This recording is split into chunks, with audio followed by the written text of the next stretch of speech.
20 menit ke depan, Anda akan bersama saya, Alita Rizky Salwa Safitri, dan rekan saya, Syira Herlina, dalam acara Seman Sara TV.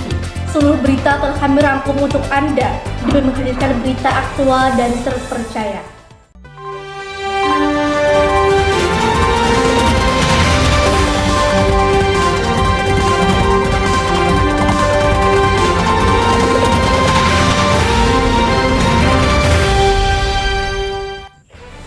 Gua Batu Hapu, permata tersembunyi Tapin, siap bersinar di mata dunia. Gua Batu Hapu, satu keajaiban alam Kabupaten Tapin, sedang berbenah diri dengan renovasi besar-besaran. Gua ini bersiap untuk dinilai oleh UNESCO. Adapun kondisi Gua Batu Hapu akan disiarkan oleh rekan kami. Baik, bersama saya Aliana, cuaca di sini sangat cerah, ditambah dengan pemandangan dari luar Gua Batu Hapuk yang sangat indah. Ini disebabkan karena adanya renovasi dalam reboisasi yang terjadi di luar Gua Batu Hapuk. Baik, sekarang saya berada di luar Gua Batu Hapuk. Di luar Gua Batu Hapuk ini sangatlah indah dan sejuk dikarenakan ukiran dari Gua Batu Hapuk ini alami tanpa adanya campur tangan oleh manusia. Oleh karena itu, wisata ini sangatlah menarik untuk dikunjungi dan sangatlah menjanjikan.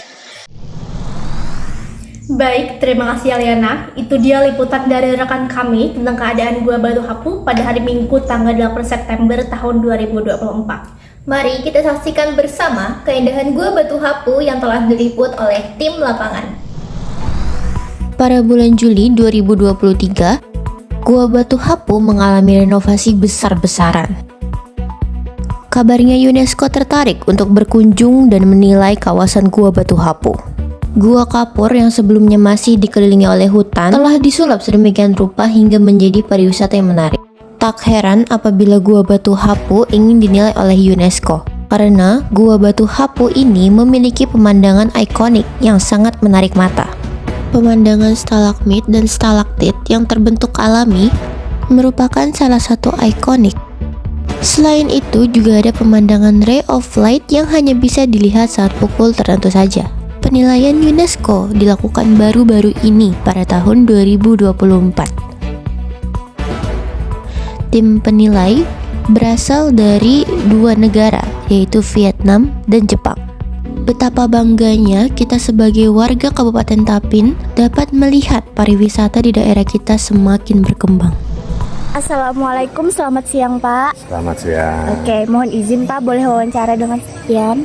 Boleh, silakan. Oke. Saya dari Sekolah SMA Negeri 1 Rantau, dan saya sebagai pelajar minta untuk membuat wawancara dengan pihak pengelola di wisata ini. Oh ya. Nah, jadi seandainya kita masukkan ke YouTube, apakah Bapak tidak keberatan Pak? Boleh, silakan. Malah perlu dipakai YouTube. Oke. Bapak siapa namanya Pak? Bapak Pardiana, Ketua Pokdarwis Gua Batu Hapu. Oke. Sudah lama Bapak bertugas atau di tempat wisata ini? Sudah lama, ya. Oke. Dari tahun dibukanya tahun 1980.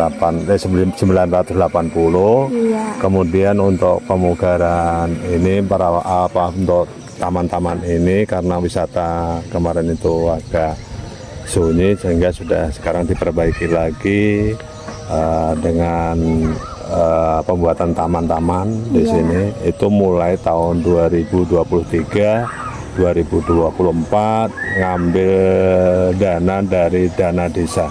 Iya. Nah, oh iya Pak, kira-kira untuk tarif masuk di sini berapa Pak? Untuk tarif masuk di sini 5.000 untuk pengunjung, jadi Rp5.000 untuk pengunjung. Kemudian untuk anak-anak di bawah umur gratis. Oh, berarti gratis Pak? Iya. Oke, dan pengunjung dalam satu hari itu ada jumlah pengunjungnya Pak? Ya, diambil rata-rata 100. Oh, 100. Iya. Yang paling ramai biasanya pada hari apa ya Pak? Yang paling ramai hari Minggu. Hari Minggu itu kalau hari lain itu?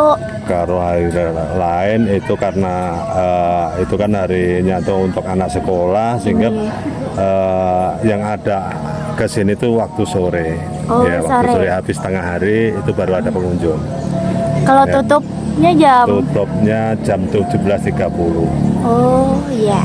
Terus selama Bapak bertugas di sini apa sih suka duka Bapak? Ya kalau dukanya ini ya banyak, sering kan ya untuk yang namanya pengelola ini kan harus melayani pengunjung, terutama melayani pengunjung ya mungkin dari pengunjung ini ada yang kurang puas. Kemudian dukanya ini kalau kita sehari-hari suruh menelusuri gua minta ini sehingga pelayanan untuk pengunjung sini belum maksimal. Artinya setiap pengunjung itu nggak bisa untuk kita layani untuk menyusur untuk setiap gua. Jadi tertentu aja kalau ada rombongan itu baru kita arahkan ke sana. Tapi kalau pengunjung biasa silahkan pengunjung untuk masuk gua bebas. Ya. Kenapa sih nama wisata ini dijadikan nama Gua Batu Hapu? Ya, jadi wisatanya ini karena ini gua ini kan terbentuknya ini dari batu kapur. Nah, karena terjadi dari batu kapur sehingga disebut dengan Gua Batu Hapu. Batu itu batu, hapu itu adalah kapur. Nah, jadi mungkin dari bahasa Jawa itu hapu itu adalah kapur. Dinamakan batu kapur. Batu kapur. Oh ya, dulunya ini tempat apa Pak sebelum dijadikan wisata? Ini dulu sebelum jadi wisata itu karena di sini banyak kelelawarnya, sehingga banyak orang yang mau bertani ini mencari pupuk untuk kotoran kelelawar. Jadi untuk tanaman, untuk jagung, kacang itu biasanya ngambil ke sini. Sehingga banyak di situ di dalam gua itu kan banyak bekas pengambilan kotoran kelelawar sehingga banyak yang berlubang.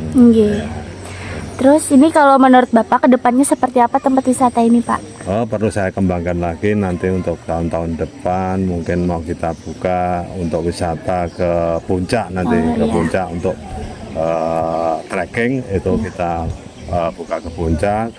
Kemudian nanti untuk panjat tebing itu nanti di sebelah sana. Kemudian nanti ada susur sungai, itu ada gua yang ada sungainya, kita namakan nanti susur sungai di dalam gua. Nah itu yang belum kita buka. Jadi untuk sementara ini kita kembangkan di depan ini dulu. Kita selesaikan untuk taman-tamannya dan nanti ini kan untuk gazebo belum ada juga, nanti kita buatkan gazebo. Kemudian untuk anak-anak, mainan anak-anak juga belum, karena untuk yang wisata ke sini itu kan orang dewasa sehingga anaknya nggak bisa naik ke atas, harus ada tempat permainan anak untuk yang di lokasi taman nantinya. Berarti akan datang berarti diadakan panjat tebing nggak? Untuk panjat tebing memang sudah ada di sana itu, tapi khusus untuk ya pecinta panjat tebing itu adalah di sebelah sana. Nah, itu memang yang kebiasaannya itu dari Unlam. Itu panjat tebingnya di sana, di sebelah sana. Tapi kalau untuk arena di sini untuk anak-anak belum ada. Nah, jadi ini terakhir Pak, kira-kira apa yang ingin Bapak sampaikan kepada pemirsa atau masyarakat pada umumnya?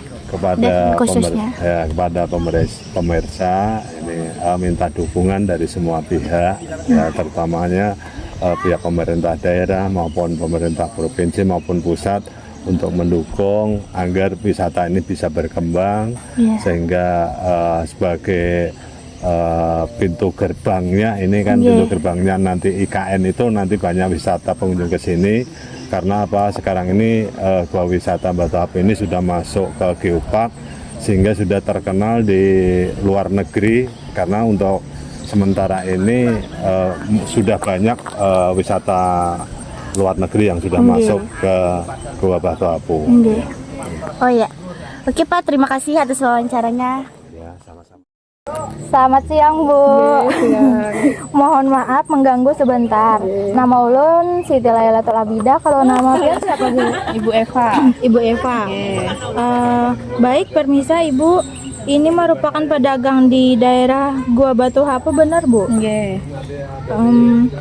Sudah berapa lama Ibu berjualan di tempat ini? Kalau sudah lama sebenarnya, sempat vakum karena corona semalam. Terus ini mulai lagi yang corona dibuka itu, yang sudah sudah positif nggak corona itu Iya. dibuka kan kami berdagang lagi. Nggih. Bisa 5 tahunan kayaknya di sini. 5 tahunan di sini. Nggih. Jualan makanan ya, Bu. Nggih. Apa aja, Bu, makanan yang dijual di sini? Ya, ini sosis goreng, kental goreng, sama mie instan, Nggih.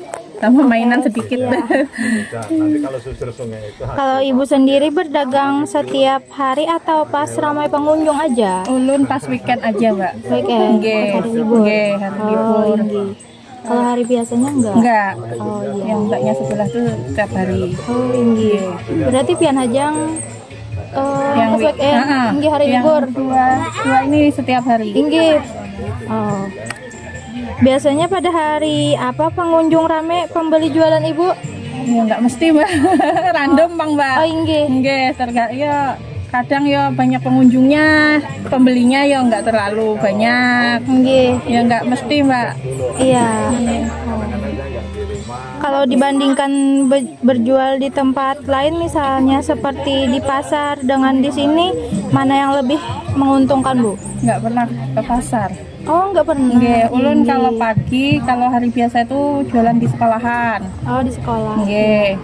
Kalau weekend Sabtu, Minggu, terus tanggal merah di sini. Oh, berarti setiap hari Minggu. Nggih, Sabtu Minggu. Kedepannya harapan Ibu seperti apa kalau ingin terus berjualan di tempat wisata ini? Ya, kepengennya wisatanya maju lah. Oh. Pengunjungnya banyak gitu. Iya. Baik, terima Nggih, kasih. sama-sama. Selamat pagi Bu. Selamat pagi. Terima kasih atas wawancara hari ini. Nama saya Muhammad Kasa dari Breaking News Arwan. Sebelumnya bersama Ibu siapa? Dan Ibu Fitri Mutiara Tebino. Oke. Hari ini kami ingin membahas lebih lanjut mengenai wisata Gua Batu Hapo. Khususnya kami ingin mengetahui lebih detail mengenai perayaan berskala internasional nih Bu yang terjadi di Gua Batu Hapo pada bulan Juli ya Bu. Juli, Jadi apakah benar pada bulan Juli kemarin Gua Batu Hapo telah menjalani penilaian dari UNESCO? benar. Jadi bulan Juli kemarin tepatnya itu tanggal 13 Juli tim dari UNESCO datang mengunjungi Gua Batu Hapo.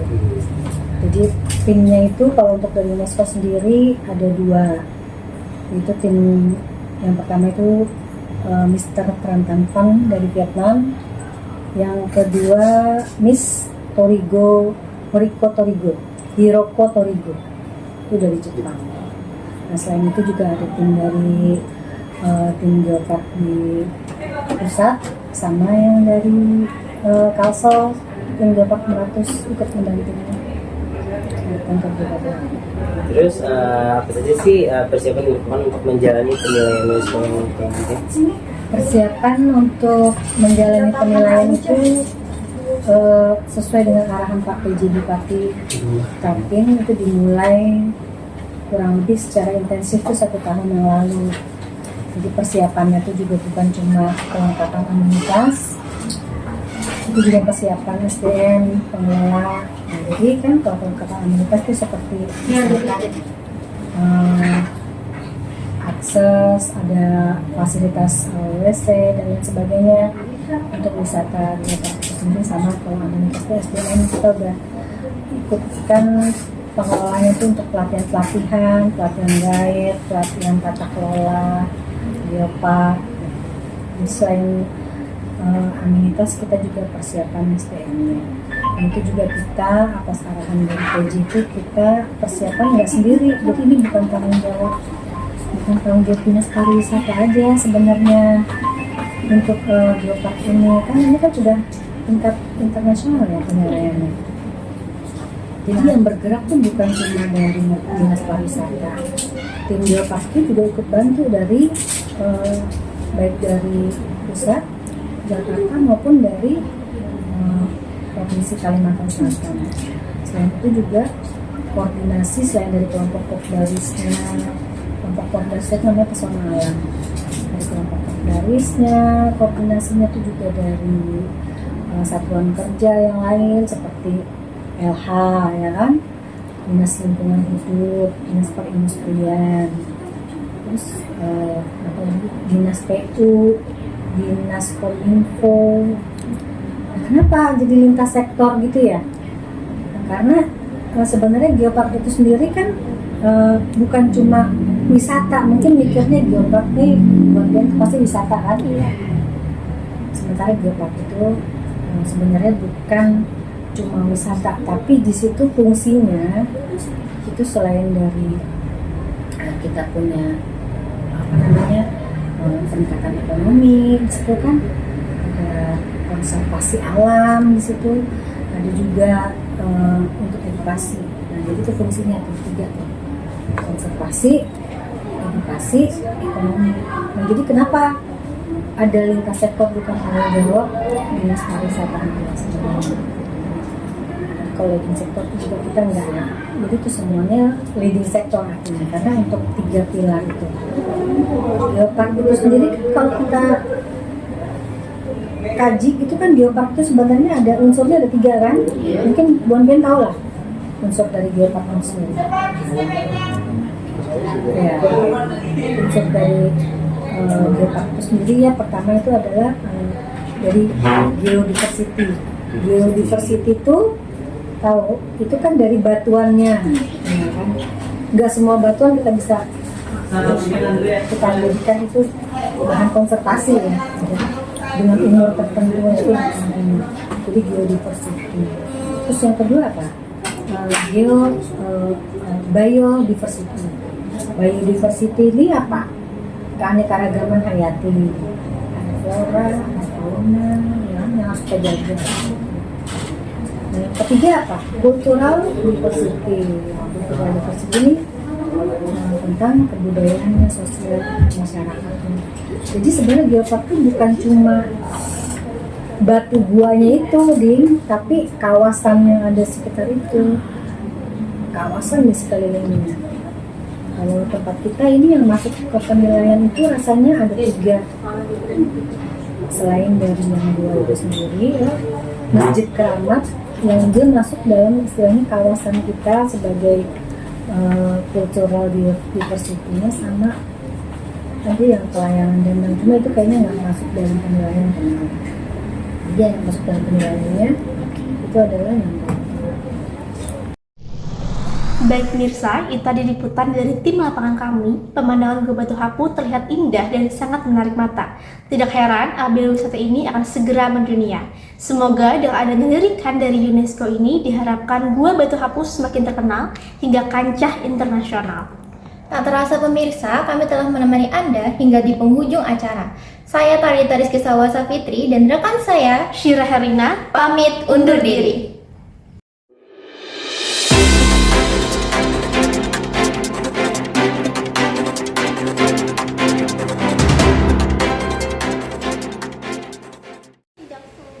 Satu, dua, tiga. Baik pemirsa, itu tadi liputan. Nah. Hai, jadi kami lagi naik puncak ke atas. Nah, ini. Makanya pakai sepatu ini nginjaknya. This is your mom. Waktu naik gunung. Ayo,